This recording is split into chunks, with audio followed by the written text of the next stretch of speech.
महाधिवक्ता यावर आधारित हा प्रश्न आहे. खालीलपैकी कोणते विधान बरोबर आहे महाधिवक्ता यांच्या संबंधित? तर विधाने तुम्हाला सांगते. 1 मे 1960 रोजी महाराष्ट्र राज्याच्या स्थापनेसह महाराष्ट्र राज्याचे महाधिवक्ता कार्यालय अस्तित्वात आले. दुसरं विधान आहे महाधिवक्त्याची नियुक्ती भारतीय संविधानाच्या अनुच्छेद 165 मधील तरतुदीनुसार केली जाते. तिसरं विधान आहे बिरेंद्र सराफ हे महाराष्ट्राचे महाधिवक्ता आहेत. तर अशा पद्धतीने 3 विधाने दिलेली आहेत. तर या प्रश्नाचं योग्य उत्तर काय? पर्यायी उत्तरामध्ये ए आणि सी, बी आणि सी, ए आणि बी आणि ए बी सी अशा पद्धतीने ऑप्शन दिलेले आहेत.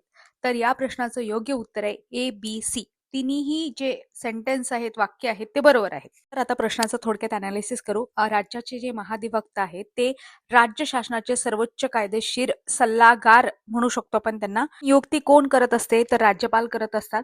मुख्यमंत्री व मंत्रिमंडळाच्या सल्ल्याने यांची नियुक्ती केली जाते. महाधिवक्ता होण्यासाठी काय पात्रता लागते? उच्च न्यायालयाचा न्यायाधीश होण्याची जी पात्रता असते तीच पात्रता लागते. म्हणजे भारताचा नागरिक असावा, किमान 10 वर्ष उच्च न्यायालयामध्ये वकिलीचा अनुभव वगैरे असावा.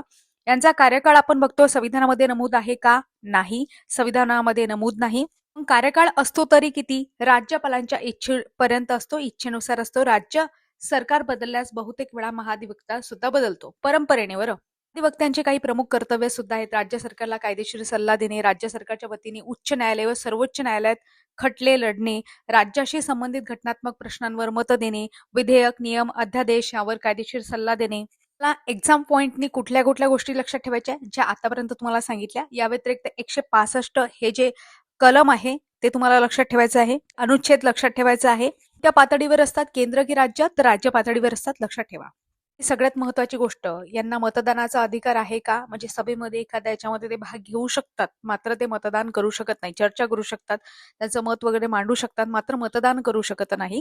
यावर डिटेल सुद्धा लेक्चर घेतलेला आहे आपण आपल्या साहित्य टीव्हीवर, या प्लॅटफॉर्मवर. हँड रिटन फॉर्मॅटमध्ये होतं ते तुम्ही पाहू शकता. डेली PYQ अनालिसिससाठी आपलं स्पर्धा विश्व ऑफिशियल ही युट्यूब प्लॅटफॉर्म सबस्क्राईब करू शकता. या व्यतिरिक्त टेलिग्राम सुद्धा आहे, तिथे तुम्हाला बाकीच्या जाहिरातींच्या नोटिफिकेशन वगैरे भेटतील, PDF वगैरे, नोट्स वगैरे सगळ्या गोष्टींसाठी तुम्ही टेलिग्राम जॉईन करू शकता. व्यतिरिक्त आपला ऍप सुद्धा आहे, ऍपमध्ये सुद्धा तुम्हाला फ्री टेस्ट सिरीज वगैरे मिळतील. आता मी तुम्हाला इथे महाधिवक्ता यांच्याबद्दल सांगितलं. आता तुमच्यासाठी प्रश्न आहे, हा न्यायवादी कुठे असतात?